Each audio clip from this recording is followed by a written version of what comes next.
Le sport pris au sérieux par des animateurs autant tout aussi dérisoires. Avec Emilio Constanza. I'm a fun guy. Félix Forget. As there's a drive in a deep left field by Castellanos, it will be a home run. Et Pierre-Olivier Poulain. This man was a bona fide scrub. He can't play. La triple menace.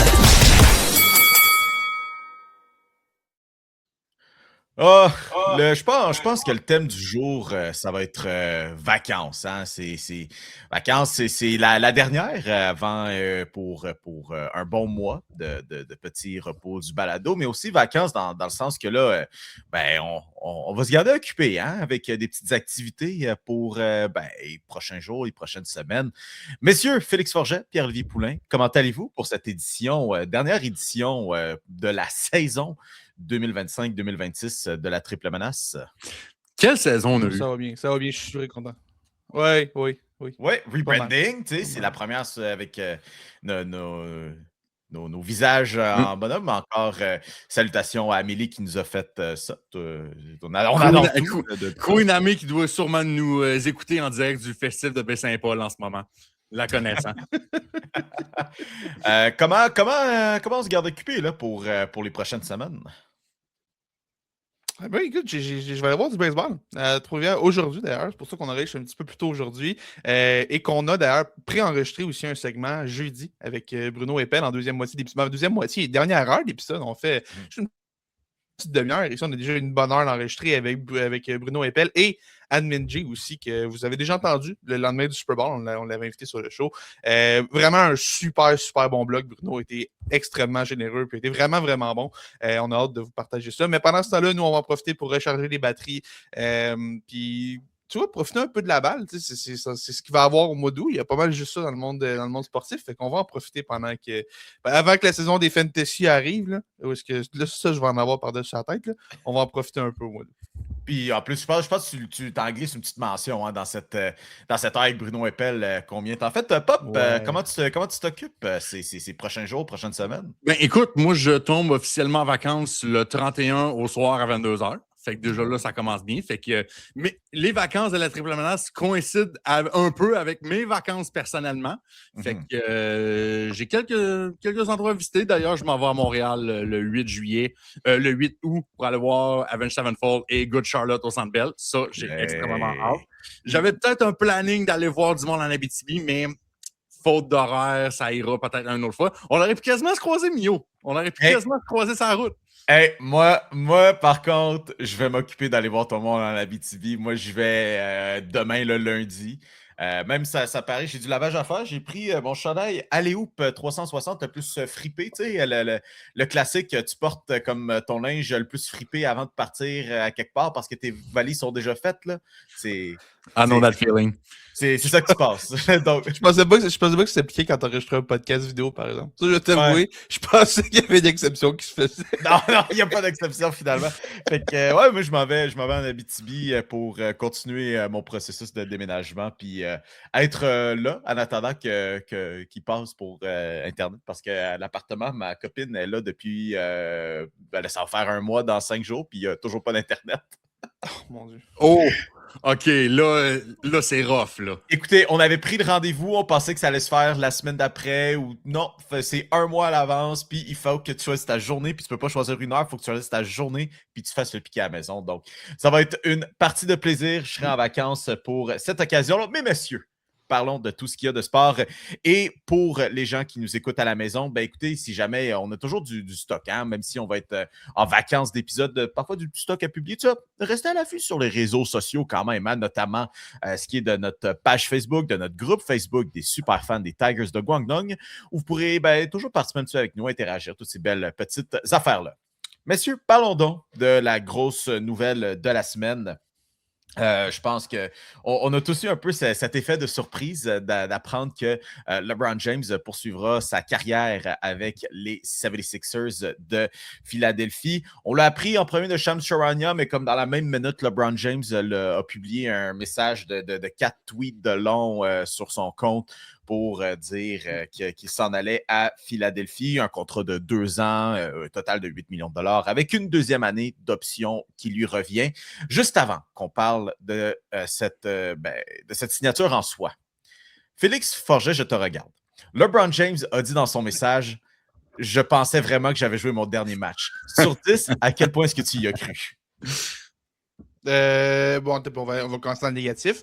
Ça commence avec un moins, il y a probablement 3 chiffres. Fait que je dirais moins 334. OK. Non, c'est raisonnable. Je veux dire, on s'attendait à pire, tu sais, parce que ça fait une couple d'années qu'il nous l'a fait, celle-là. Là. Oh, on va voir. Mais regarde, il s'en va avec les 76ers, Pop. En surface, c'est quand même excitant de voir ça. Puis, regarde, c'est du ring chasing, mais tu regardes en même temps l'équipe qui va être là. Tu regardes le 5 partant, tu regardes Tyrese Maxey, tu regardes Jaylen Brown qui a récemment été acquis, tu regardes LeBron James, tu regardes VJ Edgecombe qui a eu une saison recrue excellente, tu regardes Joel Embiid. Mais Pop, je te fais le lay-up, là, ou je te fais le T'es-tu mon Dwayne Wade de mon LeBron James? Je te fais la passe à Léo. Qu'est-ce qui peut arrêter cette équipe-là? Honnêtement, là, tout peut arriver. Extrêmement tout, parce que autant que cette équipe-là a un 5 partant avec un énorme plafond en tant que potentiel, cette équipe-là va arriver. Tu sais, c'est comme le fameux discours qu'on avait tout le temps avec l'époque des Big Three, c'est qui va avoir le ballon au final. Là. Tu sais, c'est probablement ça. Mais moi, il y a 2 choses que je retiens de ce trade-là particulièrement. Je pense qu'un des ans. Mettons, là, si je finissais mes études puis que je voudrais être un stagiaire là, dans le monde sportif, là, moi, je voudrais être dans la radio sportive de Philadelphie dans les dernières semaines. Parce que Philadelphie, dans les dernières semaines, les Phillies ont parti une saison avec 10 matchs en dessous de 500 et sont revenus et menacent même la division Est de la Nationale au baseball. Dans les Flyers, on a eu l'histoire Leo Carlson. On a eu Jaylen Brown qui part des Celtics aux 76ers. Et là, tu as LeBron James qui s'en vient là. Quel été pour Philadelphie au niveau sportif. Puis, on ne parle pas encore des Eagles qui sont encore potentiellement capables de gagner le Super Bowl. Mais, en tout cas, LeBron James veut du ring chasing. C'est correct. Il l'assume. Dans son tweet, il l'a dit. Il fait pas ça pour l'argent. Il veut ajouter peut-être une dernière chance de gagner un championnat. Puis, moi, ça me fait juste dire le désaveu total de LeBron James avait sur les Lakers. Parce que tu regardes ça, les Lakers, tu lui donnes 8 millions, puis une vraie chance de gagner au championnat. LeBron James est encore avec les Lakers aujourd'hui. Là. Ouais, c'est ça qui était sorti initialement. Hein? On en avait parlé sur ce show que, bon, c'était, bien sûr, ça n'était pas confirmé, mais il y avait quand même des pourparlers où ce qui sortait, c'est que l'équipe de LeBron James, Rich Paul, tout ça, eux autres voulaient chercher un contrat maximum de la part des Lakers. Puis les Lakers, eux autres, ce qu'ils offraient, c'était, ce qui était cité, c'est que c'était même pas proche de ça. Puis là, aujourd'hui, ils signent 8 millions à Philadelphie parce qu'ils veulent remporter un championnat. OK, je comprends, mais comme... C'est assez clair. Puis moi, j'ai juste hâte. En fait, j'ai 2 choses à dire sur cette signature-là. J'ai hâte au documentaire qui va sortir dans quoi, pour 15 ans à peu près, dans lequel on va avoir les coulisses de l'échange Giannis Antetokounmpo. Puis le documentaire, le titre, ça va être genre comment Brad Stevens a amené LeBron James de la Philadelphie en refusant d'échanger Hugo Gonzalez pour Giannis Antetokounmpo. On va peut-être falloir la raccourcir un peu là, mais grosso modo, d'après moi, il va ressembler à quelque chose comme ça, le titre, parce que quand tu y penses, c'est cette transaction-là qui crée un effet domino, parce que si on finit par échanger Hugo Gonzalez, puis on donne le package au Bucks qu'on voulait pour Giannis Antetokounmpo, les Celtics obtiennent Giannis et Jaylen Brown finit pas par être donné gratuitement à Philadelphie pour créer une équipe qui commence à avoir un peu d'allure à Philadelphie. Puis LeBron n'a pas envie de joindre cette équipe-là nécessairement. Fait que là, c'est un peu bizarre de réaliser que finalement, c'est un peu de la faute des Celtics si LeBron est à Philadelphie en ce moment. Non, mais écoute, ça va être cool de voir les 4 matchs que LeBron et Embiid vont jouer ensemble quand les deux vont être en santé. Mais tu sais, ça reste qu'il y a des ressources. Si on parle de LeBron, Embiid, mais il y a Jaylen Brown, VJ Edgecombe, Tyrese Maxey. Tu sais, il y a quand même du talent à Philadelphie. J'ai besoin d'être convaincu pour le banc, par exemple. Là, on a comme 5 bons joueurs, mais le reste est un petit peu plus suspect. Et écoute, dernière chose que j'ai à dire là-dessus. Moi, quand j'ai vu ça, c'est peut-être le fan de balle en moi qui parlait, là, mais je me suis immédiatement demandé ce que Mike Trout pensait de cette transaction-là. Parce qu'on sait que LeBron, le meilleur joueur des années 2010, des années de rumeurs qu'il l'envoie à Philadelphie, comme quoi on pousse fort pour l'avoir, on aimerait ça de l'avoir. Puis ça rappelle vraiment beaucoup le cas de Trout, meilleur joueur des années 2010. Ça fait des années qu'à Philadelphie, on veut l'avoir. On arrive en fin de carrière avec une équipe qui est peut-être pas nécessairement hyper compétitive. Fait que peut-être que là, soudainement, l'idée d'aller à Philadelphie, Trout a toujours refusé, mais en fait, ne veut pas quitter les Angels. Mais là, soudainement, mettons qu'il voit LeBron avoir toute la gloire de gagner à Philadelphie, dans une ville aussi spéciale, gagner Philadelphie. Là, je ne suis pas un grand fan de la ville sportive qui est Philadelphie, mais je dois reconnaître que c'est spécial quand même quand tu gagnes là-bas. Je me demande si Mike Trout va surveiller ça de près. Peut-être que dans un an, la date limite, l'année prochaine, il va se dire tu sais quoi, ça a l'air de fun, ça m'a gagné à Philadelphie. LeBron, il a l'air d'avoir eu du fun, lui. Je vais y aller à Philadelphie, moi aussi. Puis j'ai l'impression que c'est peut-être de plus en plus une idée à surveiller maintenant que cette signature-là est faite. En fait, Mio, je vais te mettre sur le spot, là, vu que c'est toi un peu plus le basketball guy là-dessus. Là. Tu as un 2 piastres en papier imaginaire à mettre sur le gagnant de la conférence Est cette saison.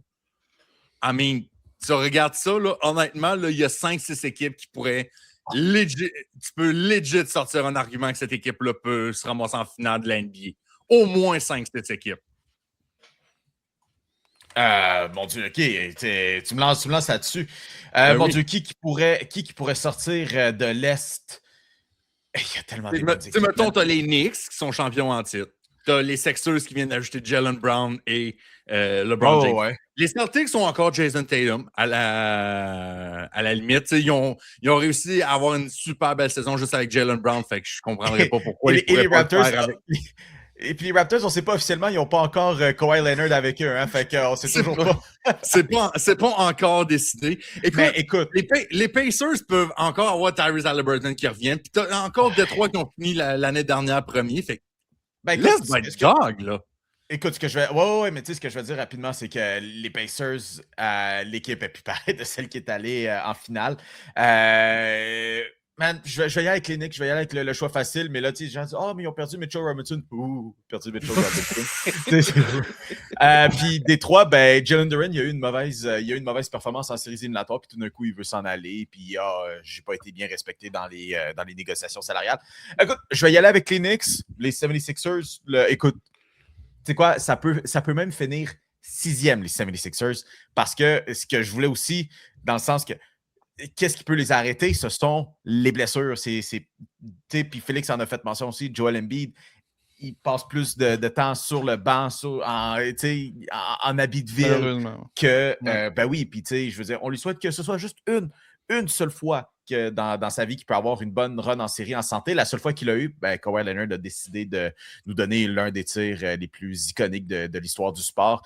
Alors, puis écoute, la fois d'après que les 76ers ont la meilleure équipe possible autour de Joel Embiid, Kawhi Leonard s'enligne pour être de retour dans l'Est. Alors, écoutez, messieurs, je pense que c'est cette transaction le dit, ou du moins cette signature le dit, c'est championnat ou rien.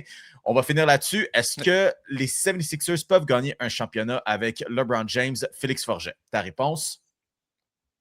Est-ce qu'ils peuvent? Oui. Est-ce qu'ils vont le faire? Non. Pierre-Olivier Poulain? Si les Knicks ont réussi à gagner l'année dernière, les Sixers peuvent. OK. C'est plus diplomate comme réponse. OK. Donc, voici ce qui est. Côté du hockey, il y a une couple de semaines de ça. Bon, c'était l'ouverture du marché des joueurs autonomes de la Ligue nationale. On en parle un petit peu. Il y avait beaucoup aussi de rumeurs, hein, de parler qui se disaient autour de Kirill Marchenko des Blue Jackets de Columbus. Puis, écoutez, en long et en large, si vous voulez aller réécouter ces épisodes-là, ils sont disponibles sur la plateforme de votre choix. Vous écoutez ce balado, même sur YouTube, Triple Menace Podcast.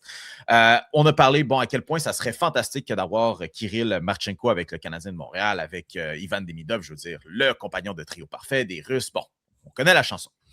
D'ailleurs, là, c'est sortant de RG Media, hein, du bon chum Marco D'Amico, là, qui a toujours aussi des bonnes plugs en Russie.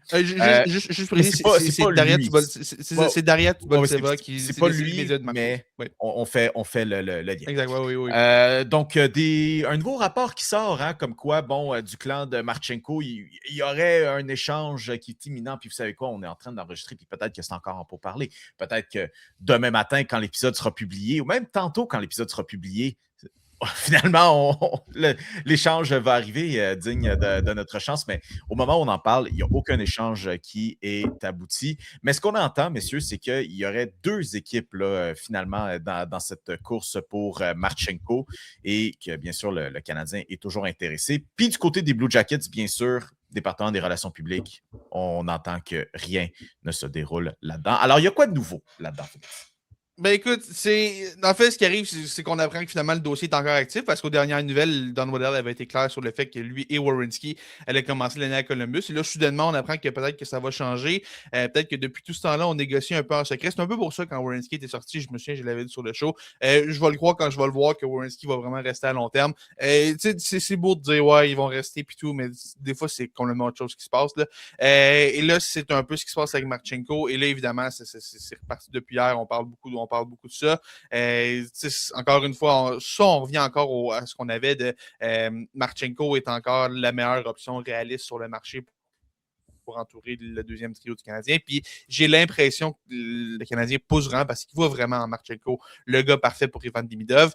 Et ce qui est intéressant aussi, c'est qu'hier, on a vu l'agent de Marchenko, Dan Milstein, qu'on connaît de mieux en mieux à Montréal, le représentant Demidov, Zarovski, Pogachev, Alexandre Texier aussi. D'après moi, il est en train de s'ouvrir un bureau d'un condo du Canadien proche du Centre Bell. Là. Il y a peut-être une chance. D'après moi, c'est parce que c'est plus facile de négocier avec ses clients. Mais tu sais, Milstein qui prend de plus en plus d'influence, qui a de plus en plus d'influence. Puis tu sais, hier, qui s'amusait un peu à, pas niaiser, mais à interagir un peu avec les fans du Canadien qui demandaient hey, qu'est-ce qui se passe avec Marchenko puis tout. Puis il dit je peux pas rien confirmer ou nier, mais la dernière fois, les tarifs étaient pas mal élevés pour amener du talent au Canada. Fait que tu sais, écoute, il a l'air de s'amuser avec ça. Ça a l'air d'être son petit plaisir dans cette situation-là. Fait qu'on verra ce que ça va donner. Il n'y a rien qui indique que ça va nécessairement arriver sous peu. Puis hier, Milstein jamais disait qu'il n'y a rien de très, très imminent. En tout cas, il disait aux gens d'aller dormir, mais connaissant notre chance, ça pourrait arriver. Ce qu'il faut savoir, dans le fond, c'est que même si on pensait que le bateau était parti au début du mois de juillet, quand Don Waddell avait dit que Werenski et Marchenko allaient commencer l'année à Columbus, mais finalement, peut-être pas tant que ça. Peut-être qu'il y a des raisons de croire que ça peut changer. Il faut rappeler que Marchenko, en la dernière année de son contrat, va devenir joueur autonome avec restriction au terme de la saison. Werenski est à 2 ans de l'autonomie. Peut-être qu'on va vouloir l'échanger avant sa dernière année de contrat. Fait que, est-ce que c'est peut-être plus l'été prochain que ça va bouger? Peut-être, mais selon le rapport qu'on a eu hier de la part de RG Media, c'est vraiment Marchenko est entre 2 équipes en ce moment. Là. Il y a des négociations entre les Blue Jackets, c'est une autre équipe, et entre Marchenko et cette autre équipe-là. Pour éventuellement son prochain contrat, on peut comprendre. Fait que, clairement, il y a de l'activité dans ce dossier-là, selon ce qu'on comprend, puis c'est pas parce que Columbus a nié ça qu'on peut assumer que c'est nécessairement mort. Là, évidemment, Columbus va nier ça. Fait qu'on verra ce que ça va donner. Mais ceux qui espéraient avoir Marchenko à Montréal, il y a visiblement encore de l'espoir à ce niveau. Puis surtout qu'il y a eu la nouvelle comme quoi Sean Farrell pourrait être transigé. Donc, il y a toujours l'option de est-ce que ça libère un contrat supplémentaire pour peut-être faire de la place à Marchenko? Je pense qu'il faut regarder ça de manière un peu... Il ne faut pas voir des signes dans l'univers de tout. Là. Je pense que le Canadien n'est pas à côté sur le nombre de contrats. Je pense pas que c'est ça qui va faire une différence tant que ça. On va se calmer un peu. Mais c'est quand même le mot qui est en train de se faire dire. Là. On est en train de libérer un contrat. Ça sent-tu Marchenko qui arrive? On va se calmer. Comme Félix dit, on va le croire, mais qu'on va le voir pour de vrai. Mm-hmm. Ce sera Zach Werenski à Montréal. Plot twist. Je pense que les Avengers de l'équipe américaine ont leur destination de préférence. Hein? Je pense que c'est assez clair là-dessus. Parlant d'ordre... Juste un dernier point, selon ce qu'on comprend, c'est que Montréal serait vraiment l'équipe favorite en ce moment, mais il y aurait une autre équipe qui serait pas très très loin.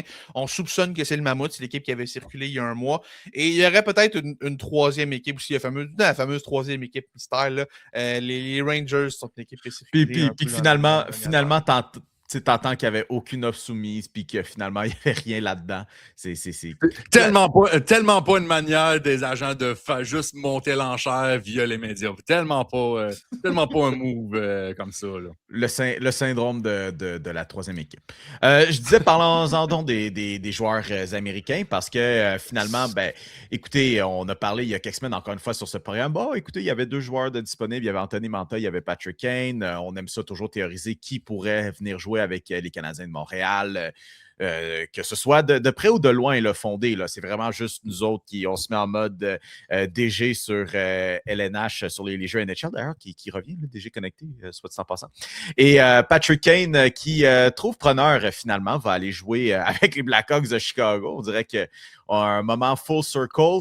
Je veux dire, déjà de base, je pense que Carl Davidson, c'est une autre transaction à la Carl Davidson, comme il nous a habitués cet été. Mais deuxième coup, c'est le fun à voir aussi. Puis il a publié un beau message quand même pour remercier aussi l'organisation des Red Wings, parce qu'essentiellement, je dirais pas jusqu'au mot relancer sa carrière. Je veux dire, ce gars est assuré d'une job pour les prochaines années. Mais ça allait mal ces derniers temps à Chicago. Il a été transigé à New York. Ça a été des séries éliminatoires décevantes. Ça a pris un peu plus longtemps. Finalement, il est arrivé avec les Red Wings, a joué, c'était quoi, 2-3 saisons là-bas, puis finalement, bon, pas de séries éliminatoires, mais ça a quand même remis son nom comme étant quelqu'un de bien intéressant sur le marché des joueurs. Puis regardez là aujourd'hui, de retour à Chicago. Ça va vendre des sièges en tout cas. Dans tous les cas, Carl Davidson, nonobstant de si l'équipe est compétitive ou pas, ces transactions vont remplir des sièges. Va remplir des sièges. Tu sais, ça sera aussi un super ajout dans le vestiaire. Là. Tu sais, Patrick Kane connaît la place, connaît la culture. Tu crois? A l'expérience de la Ligue nationale, a gagné 3 Coupes Stanley. Ce gars-là pourrait être un parfait mentor pour Connor Bedard pour la suite des choses. Fait que ça peut être super le fun là-dessus. Mais c'est là que tu te rends compte que le marché de la Ligue nationale est absolument insane en ce moment, parce que si tu prends ça d'une manière complètement mathématique, là, un Patrick Kane, aujourd'hui en 2026, équivaut à 2 LeBron James maintenant. C'est crazy, là. Ouais. C'est absolument... C'est le même salaire. C'est le même salaire de Patrick Kane pour un an. C'est 2 fois LeBron James. C'est bon. Il y a une petite nuance. Non, il n'y a absolument aucune nuance qui est faite. C'est juste pour... Écoute, à ce compte-là, LeBron James va faire autant que Kirby Dack l'an prochain. Fait que, tu sais, si on veut vraiment se mettre à s'amuser avec des salaires, là... Moi, je suis pas contre, là. Mais non, mais, puis écoute, oui, écoute, Patrick Kane, c'est cool, puis, tu sais, comme il disait, Kane, quand il a parlé aux médias, c'est pas juste pour la nostalgie. C'est vrai c'est encore un joueur qui est plus que capable de tenir son bout dans la NH, pas point par match, mais étonnamment pas si loin que ça. 50-60 points encore dans la Ligue nationale, c'est super, ça exact, beaucoup de valeur encore aujourd'hui. Exact, là. fait que, tu sais, c'est encore un joueur qui peut aider, probablement qui va embarquer direct sur le premier trio avec Bédard, quand Bédard va être de retour de blessure, évidemment. Puis, tu sais, est-ce que c'est parfait? Moi, j'ai encore des doutes sur les Blackhawks en tant que tels, mais je dois admettre que j'ai regardé la formation offensive, puis c'est quand même, il y a du talent là. Je veux dire, Bedard, Kane, Frondel, Nazar. J'oubliais Kantserov aussi. Kantserov qui arrive de Russie, qui a battu bien des records là-bas en tant que jeune. Ça pourrait être un ajout intéressant. Puis il y en a d'autres là, en défense aussi, il y a du talent. Écoute, j'ai encore certains doutes sur tout ça, mais ça reste que les Blackhawks vont être une équipe pas mal plus divertissante qu'ils l'ont été dans les dernières années. Bob Byram aussi qui joue bien en défense. Mais bref, j'ai hâte de voir. Puis écoute, c'est intéressant d'entendre Carl Davidson qui disait ça. Il dit les dernières années, j'étais un peu contre l'idée de ramener Patrick Kane parce que je voulais pas que mon jeune noyau fasse juste comme suivre dans ses traces puis développe jamais sa propre identité puis devienne comme dépendante à Kane. Fait que c'est pour ça qu'on était toujours fermé à l'idée de ramener Kane, mais là, on sent visiblement à Chicago que le noyau a maturé, le noyau est prêt à ça. Fait qu'on est plus propice, on était plus prêt cette année à ramener Kane, qui ne prendra pas tout le spotlight. Ce ne sera pas juste lui qui va runner le show pendant que tous les jeunes apprendront rien au final. Fait que ça, j'ai trouvé ça vraiment intéressant de l'entendre, comme quoi ça a comme tout changé. Les dernières années, ils ne voulaient rien savoir. Puis là, cette année, ils étaient visiblement beaucoup plus intéressés.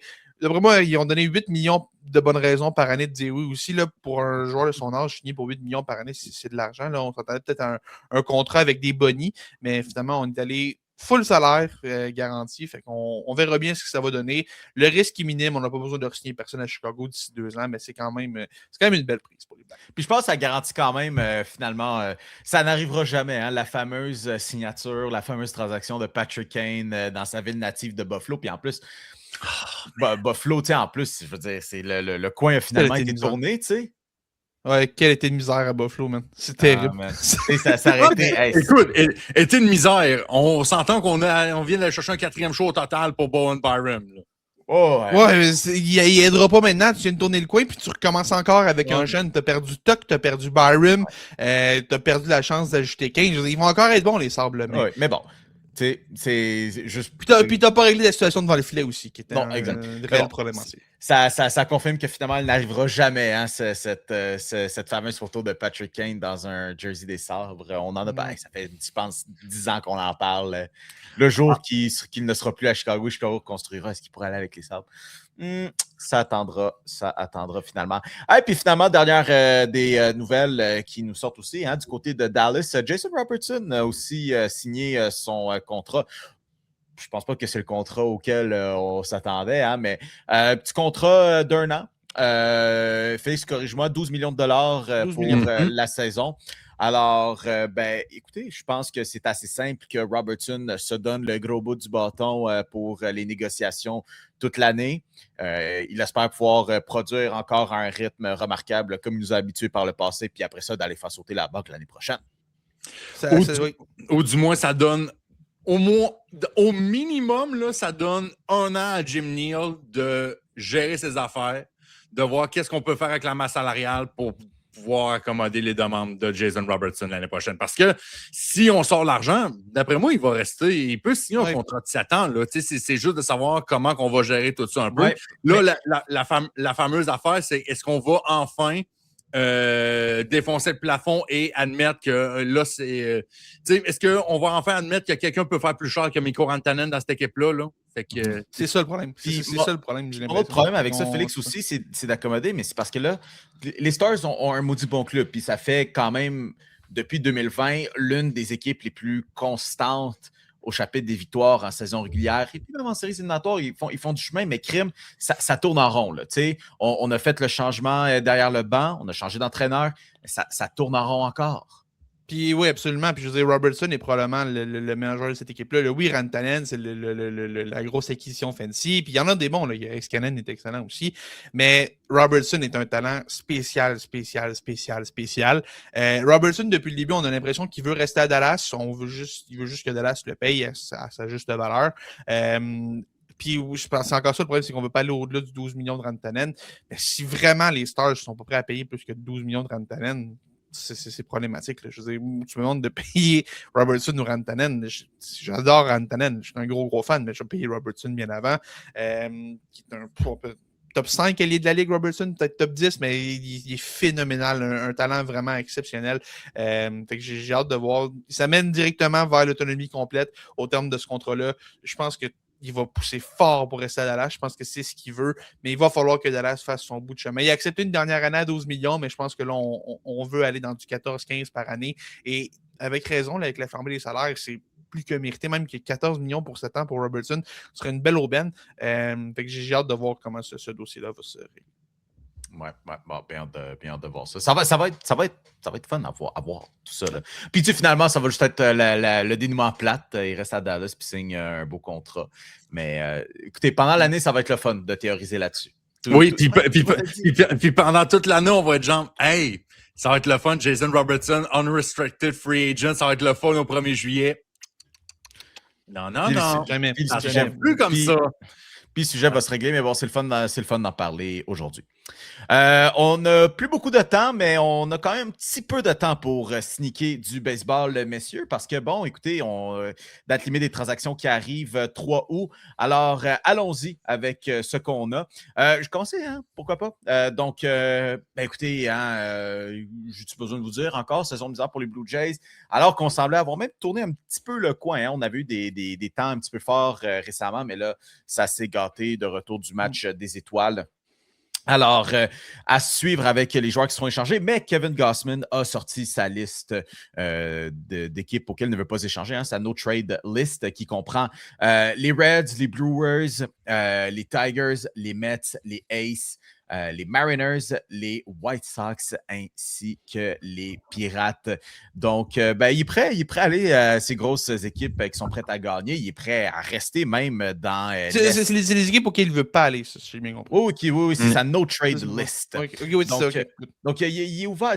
Bon, il y a des dénominateurs communs avec ces équipes-là. Hein, c'est peut-être pas toutes des équipes qui font vendre du rêve. Bon, je veux dire, les White Sox, il y a juste du rêve auquel on peut essayer de s'accrocher jusqu'à la fin de la saison. Là. Mais pour ce qui est des autres équipes, bon, ceux qui ne sont pas de la liste, hein, les autres équipes, il est prêt à rester dans la division, prêt à aller une équipe qui peut gagner. Mais j'ai envie de savoir vite, là, s'il y avait une équipe qui devait faire l'acquisition de Kevin Gausman, où est-ce que vous le verriez aller là, pour donner des services? Là? Moi, ce que je trouve ça plate, c'est cette équipe-là dans sa no-trade list, mais il me semble que je vais être tellement Kevin Gausman avec les Brewers de Milwaukee. Ah, si, Pop, tu m'as volé ma réponse, man. Yes! Fallait juste être plus rapide. Fallait juste être plus rapide. Honnêtement, Kevin Gausman avec Milwaukee, là, ce gars-là, quand il est sur un hot streak en ce moment, est encore un potentiel quasiment numéro 1 dans une équipe. Peut-être pas contender, par exemple, mais quand même numéro 1 dans une équipe quand il a vraiment son rythme. Puis le factory des lanceurs à Milwaukee, l'équipe est meneur de la division. T'as une chance exceptionnelle. Ça, pour moi, je comprends pas pourquoi Milwaukee, dans sa no-trade clause, avec ce qu'on entend du côté de Kevin Gausman. Moi aussi, ça m'a étonné. J'ai l'impression que ce serait un endroit vraiment parfait pour lui. Mais tu sais, c'est un gars qui en arrache cette année. Là. C'est vraiment, on a l'impression que c'était vraiment. On savait que ce serait probablement l'année de trop dans son contrat. Et comme de fait, c'est bel et bien l'année de trop.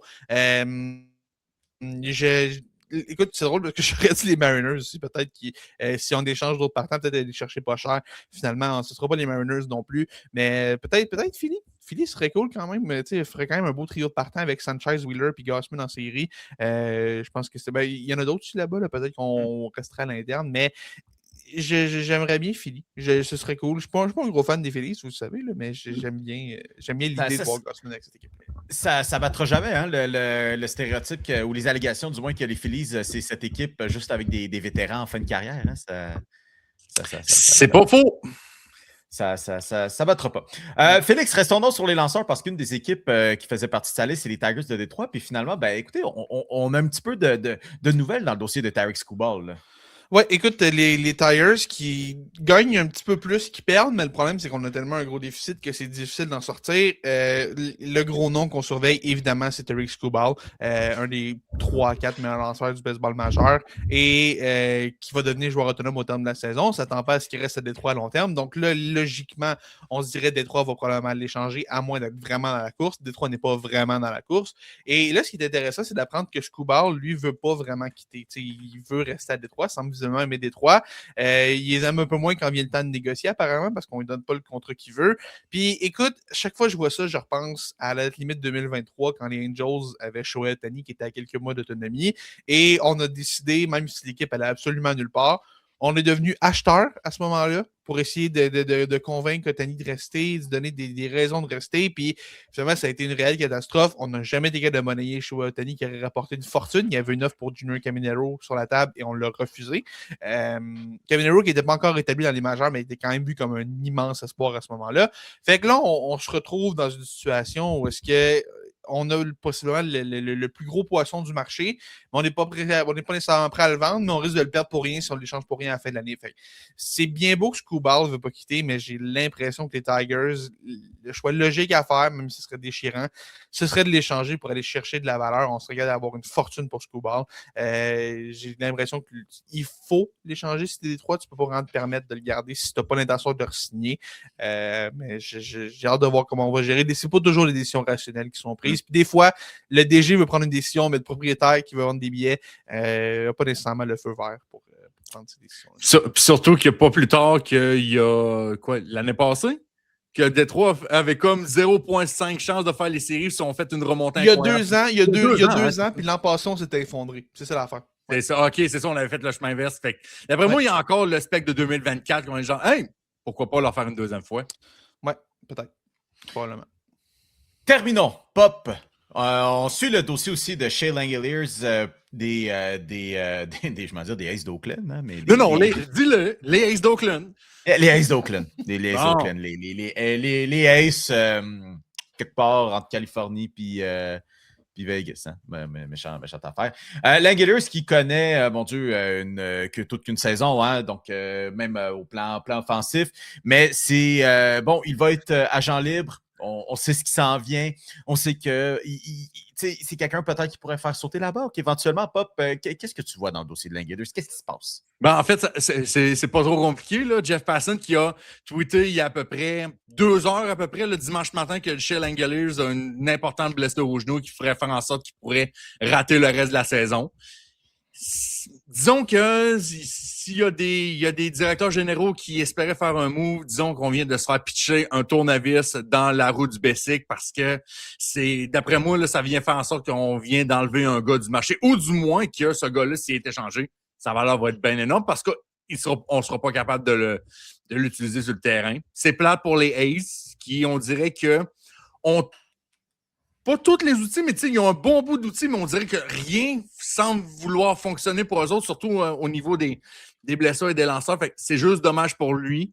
C'était un bâton convoité sur le marché des échanges. Il y a plusieurs équipes qui auraient pu en faire son acquisition. Par contre, maintenant que ça s'est tassé, qu'est-ce que les Rockies vont faire pour Hunter Goodman? C'est ça l'affaire. Là, c'est Hunter Goodman et le gros bâton à la position de receveur qui va être disponible. Est-ce que sa valeur vient de monter? Est-ce que Colorado, qui était peut-être pas enclin à vouloir l'échanger, vont pouvoir voir les offres et vont se dire « Hey, pourquoi pas? Pourquoi pas? » Surveillons ça dans les prochains jours. On pourra en reparler peut-être le mois prochain, à savoir s'il va changer peut-être de chandail. Mais qu'on vient. Puis dans une moindre mesure, peut-être Ryan Jeffers. Peut-être que les Twins sont contents aussi. Ryan Jeffers, qui lui est un gars de location, contrairement à un gars qui a des années de contrôle. Là, probablement que les Twins sont bien contents de voir la valeur de Ryan Jeffers augmenter en même temps. Malheur des uns fait le bonheur des autres. Messieurs, c'était tout pour la portion nouvelle. Alors, par la magie du montage, on va se retrouver dans quelques instants avec Bruno Eppel pour écouter parler de football parce que, vous savez quoi? Nous autres, comme on l'a dit en début d'émission, on va être en congé. Alors, il n'y aura pas d'épisode régulier jusqu'au 30 août prochain. Le 30 août, on revient. Puis là, ça va commencer à parler de football. Alors, pourquoi pas mettre la table sur ce qui s'en vient dans un mois, en parler avec Bruno Eppel, parler de la Ligue canadienne, parler de la NFL, tout quoi, parler un petit peu de lui-même aussi. Super le fun. Vous allez avoir moi, j'espère que vous aurez ne serait-ce qu'une portion du fun qu'on a eu à jaser avec lui. Puis dans notre cas, écoutez, on sera de retour, comme j'ai dit, le 30 août, à moins qu'on nous annonce que Sidney Crosby finalement est échangé avec les Canadiens de Montréal. Alors là, on fera un pas d'urgence. Pop sera quelque part dans le parc des Laurentides. Félix sera sûrement un match de balle. Puis moi, je serai dans le parc de la Vérandrie avec du réseau qui va plus ou moins bien rentrer. Là. Je vais te souhaiter bonne chance là-dessus. Moi, j'ai tellement hâte au jour que je vais faire un pod en direct de la salle à manger de l'étape. En plein milieu d'un road trip. J'ai tellement hâte que ça arrive. Ceux qui savent.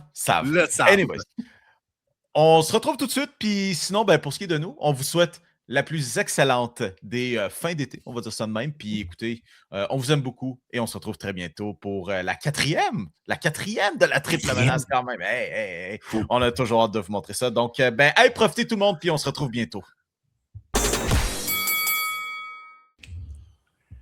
All right, les boys, écoutez, ça fait longtemps qu'on n'a pas eu le plaisir de recevoir quelqu'un en ondes, même que c'est toujours aussi spécial là, que de recevoir un personnage si coloré que l'on est invité voir partout où on est. Vous savez quoi, là, on a déjà reçu Renaud Bourbonnais, on a déjà reçu David Arsenault. Je veux dire, on est en train de les ramasser comme des bagues de Super Bowl, là, finalement, le monde du football à RDS. C'est avec grand plaisir que Félix Pierre-Olivier Poulain et même monteur J, Jérémy Massias qui est avec nous, qu'on Ouais, reçoit à l'édition Bruno Eppel. Bruno, comment vas-tu? Hey, ça va très bien, les boys. Couleurie, pas tant là. Je me suis mis en blanc exprès pour ça, là, pour être plus sobre. Très sobre ce matin. Mais il fait froid. Hey, on dirait pas qu'on est au mois de juillet. On dirait vraiment pas qu'on est au mois de juillet. Je me suis mis dehors. Je le regrette un peu. Hey, mois de juillet, fin juillet, puis qu'il fait froid de même. Je vais te dire de quoi, là, c'est assez curieux. Ben, c'est quoi? Mais je veux dire, on dirait qu'octobre s'en vient, non? Je veux dire, c'est comme la température de football parfaite. Exactement. C'est ce que j'allais dire aussi. Ça sent le football. On se met dans le mood. Écoute, c'est le mois de juillet, tu sais, Bruno, t'es quelqu'un de tellement occupé, hein, et on couvre deux saisons de football ici. Juste de même, là, tu sais, quand t'étais TQ, tu t'attendais-tu à ce que tu passes ta vie à jouer au football puis à parler de football encore aujourd'hui, tu sais? Non, pas vraiment. Honnêtement, j'ai commencé à jouer au foot à l'âge de 17-18 ans, moi. Fait que c'était clair que j'ai commencé très vieux, retourner à l'école un peu à cause de ça. Puis là, je me retrouve à la vénérable âge de 54 ans. Puis je gagne encore ma vie dans le football parce qu'à un moment donné, j'ai décidé de m'en aller à une pratique de football le lendemain matin que des gens m'avaient invité le soir avant. « Hey, viens-t'en, on rejoint une pratique, il nous manque de joueurs. » C'était pour les Rebelles de Saint-Hubert. Fait que de te dire qu'aujourd'hui, là, j'avais prévu le coup quand j'étais TQ, je te dirais zéro comme dans Bruno. Pour te dire, c'était impossible pour moi. Le football, faisait pas partie de ma vie. Moi, j'étais un gars de hockey. D'ailleurs, le numéro 33, lorsque j'ai commencé à jouer, quand on m'a demandé quel numéro je voulais, je l'ai pris à cause de Patrick Roy, juste pour te donner une idée. Moi, c'était Canadien à côté dans le tapis quand j'étais jeune. Ah, j'aime ça. Intéressant. Gros effet papillon, si tu n'avais pas accepté de venir à cette pratique-là ce matin-là, qui sait où tu en seras aujourd'hui? Et je peux te dire que ça a changé ma vie pas à peu près. Ça m'a ramené à l'école, première des choses, qui n'est pas une mauvaise affaire, mais après ça m'a amené à avoir une bourse d'études aux États-Unis pendant 4 ans. Donc, j'ai appris l'anglais. J'ai étudié à Western Michigan, sorti de là avec un bac en kinésiologie. Finalement, repêché par les Alouettes. Fait 8 ans avec les Alouettes, gagne la Coupe Grey. Puis là, de fil en aiguille, à travers TVA Sport, à travers Radio-Canada, CKC Sport, Sirius Radio, XM Radio, j'ai finalement abouti à RDS. Fait que je peux dire que ça a été un long processus, mais tout ce temps-là, en faisant du foot, puis en faisant ce que j'aime faire surtout. Fait que je considère qu'à chaque matin que je me réveille, là, je suis pas mal chanceux. Il y a la Ligue canadienne qui est en cours présentement, mais là, on est comme dans le drôle moment de l'année où tout sportivement, c'est mort. Là. On vient de sortir de la Coupe du Monde. Au Québec, on est dans le monde, on est dans les vacances de la construction. Justement, cette deuxième moitié-là du mois de juillet, là, quand on commence à voir des équipes qui ouvrent des camps de recrues là, tranquillement, là, pour toi, là, ça signifie quoi ce moment de l'année-là pour toi? Ça signifie le début d'un gros marathon. D'un gros marathon qui s'en va jusqu'au Super Bowl parce que, tu l'as dit, nous autres, le mois de juillet, mois de juin, là, la Ligue canadienne repart. La minute, je dirais que le repêchage de la NFL, il est fait, là. On prend notre gros cartable Sodépel après le repêchage, puis on dit, bon, là, la NFL, là, je vais prendre un break, là. Puis on se reparle justement début août, fin juillet. Et donc, c'est tout le temps un peu ça. Là. D'ailleurs, quand vous m'avez parlé du podcast, vous avez dit, ah, viens-t'en. Puis là, moi, on parlait des Alouettes. Puis ils disaient, non, on parlait de NFL. Puis je suis comme, ça commence, let's go. Fait que là, on ressort nos cartables, puis on se remet à écouter les nouvelles, puis on se remet dans le bain de la NFL. Fait qu'il faut couvrir, la Ligue canadienne, il faut couvrir la NFL. Je te dirais à partir de ce moment-là, jusqu'à temps que, évidemment, la Coupe Grey arrive. Puis là, quand la Coupe Grey arrive, ben là, tu lâches une ligue, tu tombes juste dans la NFL. Ça commence déjà à être un petit peu plus facile, mais septembre, octobre, novembre, là, c'est des gros mois de foot pour nous autres RDS. Ça, c'est sûr. Fait que t'es en train de dire que le podcast matin, là, by the way, juste pour dire aux gens qui nous écoutent, on enregistre le jeudi, soit avant le dimanche qu'on enregistre habituellement un peu. Donc, c'est ça, le podcast aujourd'hui, c'est comme les tests physiques, là, c'est comme les faits et causes avant le début du camp. Oui, exactement. Il faut voir si on est en shape ou pas, si on s'est assez entraîné dans l'off-season. On est ton camp d'entraînement en vue de cette saison-là. Là. Oui, c'est ça. Fait que, puis je peux me s'entraîner un peu, mais je vous dirais que je me suis entraîné plus à suivre la Ligue canadienne. Mais évidemment, il y a des grandes lignes. Là, la NFL, c'est tellement présent, je te dirais. Elle s'en va jamais. Là. Puis il y a des grosses histoires. Puis quand le camp d'entraînement arrive comme ça, là, ben, soudainement, là, on retombe dans le bain, puis on se rafraîchit la mémoire. Puis c'est tellement une ligue le fun à suivre parce que tu as de l'information qui arrive de partout, tu sais, puis je veux pas dénigrer la Ligue canadienne, mais la Ligue canadienne, l'accès à l'information, je dirais, plus difficile à avoir peut-être à certains moments donnés lorsque tu cherches de l'info.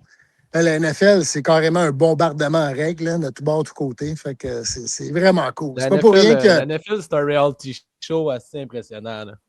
Alors, c'est fou, c'est fou. Puis là, avec les fantasy qui sont arrivés depuis plusieurs années maintenant, le gambling en ligne, écoute, les jeunes aussi, tu sais, beaucoup de, comme mon gars, tout ça, là, qui a 25 ans, suivent la NFL de façon assidue. Ouais. Puis sont tous plugués le dimanche, puis ils checkent leur affaire, puis ils checkent leur fantasy. Puis la Ligue a su aller chercher là, vraiment une nouvelle crowd avec ça. Puis c'est vraiment exceptionnel de voir aller la NFL. En fait, c'est l'image, c'est le modèle à suivre, je te dirais, pour n'importe quelle ligue. Là.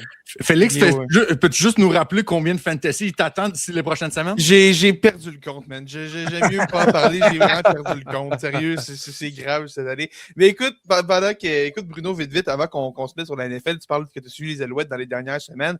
On arrive, la saison commence déjà à progresser pas mal. On en est où cette saison avec les Alouettes? À quel point on peut espérer beaucoup avec cette équipe-là? Qu'est-ce qu'il faut? Pour ceux qui n'ont rien suivi les Alouettes et qui veulent se mettre dans le bain pendant une période un peu plus morte de la saison sportive, là, qu'est-ce qu'il faut retenir du début de saison des Alouettes? Puis qu'est-ce qu'on s'attend pour les Alouettes en deuxième moitié de saison?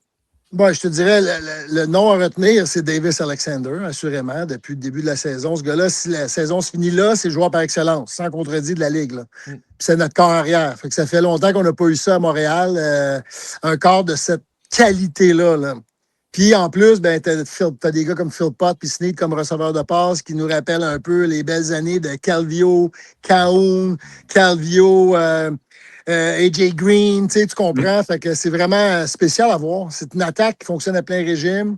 C'est une défense qui suit un petit peu la parade en ce moment. C'est pas la meilleure défense de la Ligue. C'est pas la meilleure défense qu'on a eue. Mais l'attaque fait tellement bien du côté des Alouettes que si Davis Alexander reste en santé, puis notre groupe de receveurs continue à performer de la sorte, la défense va pas avoir besoin d'être fantastique. Elle va juste avoir besoin d'être moyenne, puis on va être bon pour gagner pas mal de games. Là. Mais on joue avec tu parles d'Alexander, Snead, Speaker. Est-ce que tu dirais qu'on a pratiquement le meilleur trio d'attaquants de la Ligue, honnêtement? À l'arrivée de la saison, je ne t'aurais pas dit ça. En ce moment, c'est sûr de la façon dont ils produisent. C'est Tyson Philpott, en ce moment, c'est le meilleur receveur de la Ligue canadienne de football, au moment où on se parle au niveau statistique. Tu ajoutes à ça Snead, que tout le monde comparait un peu à Cahoon en début de saison. Fait que là, t'as assurément tout un duo. Après ça, par contre, Speaker vient de revenir au jeu. Il a subi une blessure quand même assez grave en début de saison. Fait que je te dirais qu'on a probablement le duo le plus explosif en ce moment, en Snead et Philpott de la Ligue. Mais on a surtout un corps qui est capable de les trouver sur le terrain. Et tu sais, c'est pas... tu peux avoir le meilleur duo de receveurs de passe de la Ligue. Si tu n'as pas personne qui est capable de les trouver sur le terrain et de les rejoindre avec les passes, ben, ils vont rester un bon duo de receveurs de passe, je te dirais, de façon théorique. Tu sais, là, c'est vraiment... dans ce moment, on le voit. Là, c'est physiquement, tu le vois arriver parce que Davis Alexander joue du football absolument sensationnel. C'est fou. Regardez un match des Alouettes en ce moment, puis regardez Davis Alexander jouer, tu te dis, aïe, aïe, aïe. Si ce gars-là avait été juste peut-être un 4 pouces plus grand, et peut-être qu'il serait dans la NFL, là, carrément. C'est impressionnant. Puis écoute, parlant de Ligue canadienne, j'ai une dernière question avant qu'on se lance dans la NFL. On sait que dans les dernières semaines, on a vu des nouvelles règles dans la LCF de plus en plus. Il y a eu un cas assez majeur, le botteur à Toronto qui a manqué un placement et au lieu d'avoir le point qu'il aurait dû avoir à ce moment-là, le point ne lui a pas été décerné. On commence à adopter des règles un peu plus style NFL. Qu'est-ce que tu penses de ça? Est-ce que tu penses qu'on perd un peu l'identité propre de la Ligue canadienne ou c'est une bonne chose de voir un peu une uniformisation de ces règles-là? Non, moi, j'avais hâte que le point pour un échec soit enlevé. Là. Je te dis pas que tous les changements qu'on veut apporter au niveau du changement du terrain, des poteaux au début, ça, j'ai hâte de voir si on va réussir à l'accomplir parce qu'il y a quand même des problématiques au niveau de... je vais te donner un exemple. Les Alouettes jouent au Stade McGill en ce moment. S'il faut qu'à chaque semaine, quand ils ont des matchs à domicile, il faut qu'ils rebougent les poteaux, qu'ils changent les lignes, ça va devenir très coûteux. Fait que ça, au niveau du changement de terrain, je suis pas convaincu que c'est une bonne idée, mais définitivement, ce qu'on a appliqué comme changement jusqu'à présent, puis qui sont déjà en application, dont le fameux point pour un placement raté. Moi, tu sais, j'étais comme. Ça fait des années que je le dis, tu peux pas dans la vie dire bravo à l'échec. Le gars vient de rater son placement, il devrait pas avoir un point, il devrait avoir 0. On a déjà vu des victoires complétées Ouais, sur les placements ratés. Ben exact. J'ai vu Batté de carrément. dégagement dans le fond de la zone de but pour gagner une game. Tu sais, je veux dire. Come on! Il était temps. C'est quand même le fun de voir. Puis en plus que ces changements-là. Puis j'ai vécu avec Renaud Bourbonnais, que vous avez eu sur votre podcast, la chance de vivre le premier match en prolongation qui s'est terminé sur des convertis de 2 points à la fin pour pas qu'il y ait une fameuse nulle poche plate que personne ne va avoir. Là, tu sais, tu viens d'avoir un match ultra spectaculaire, tu t'en vas en prolongation, ça s'échange des points, puis finalement, à la fin, bon, ben, c'est une nulle. Tu sais, c'est-tu buzz killer, pas à peu près. Là. Mais là, il n'y en aura plus de ça dans les Canadiennes. Puis on l'a vécu ensemble, on l'a décrit, moi puis Renaud, puis je peux dire qu'on est sorti de là 45 minutes plus tard que prévu, mais on n'avait plus de voix tellement on avait crié puis qu'on avait eu du fun à décrire cette fin de match-là, au lieu de s'en aller à la maison avec une nulle. Là, tu sais, fait que jusqu'à présent, je te dirais que les changements portent fruit. Puis je pense que c'est ça qui sort le plus du lot, c'est le plaisir de la chose. Puis crime que tu as l'air d'avoir du fun quand tu travailles, Bruno. C'est toujours le fun de t'écouter. On va en parler de cette NFL-là parce que crime, pendant cette saison morte, comme on l'appelle, on a soudainement eu peut-être la transaction la plus blockbuster qu'on a eue de notre vivant.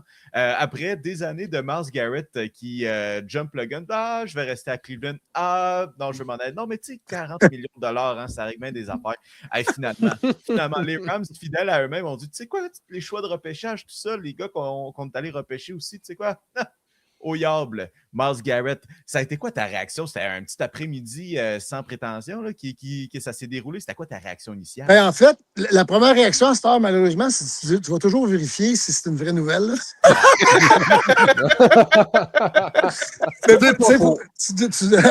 Avant d'aller en parler en ondes, tu dis, ouais, je vais aller checker c'est quoi la source d'information.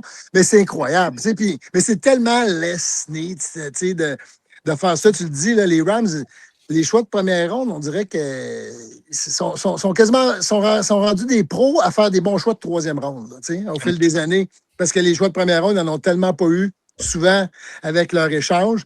Puis là, de voir Myles Garrett s'amener là dans une équipe qui était déjà, il faut le dire, très, très bonne. Là. On était à pas grand-chose de battre les Seahawks, là, on va se le dire. C'était une équipe qui, si ça passait les Seahawks, ça gagnait le Super Bowl. Fait que c'était un peu ça, je te dirais. Attends, les Pats étaient là. Les Pats étaient là. Ouais, les Pats étaient là. Oui, ça n'a pas été facile, là, quand même, les Pats. Ils ont été sur le terrain, ils ont entendu Bad Bunny, mais à part ça. Ah non, mais ça se passait dans la section ouest de la nationale l'année passée. C'était comme.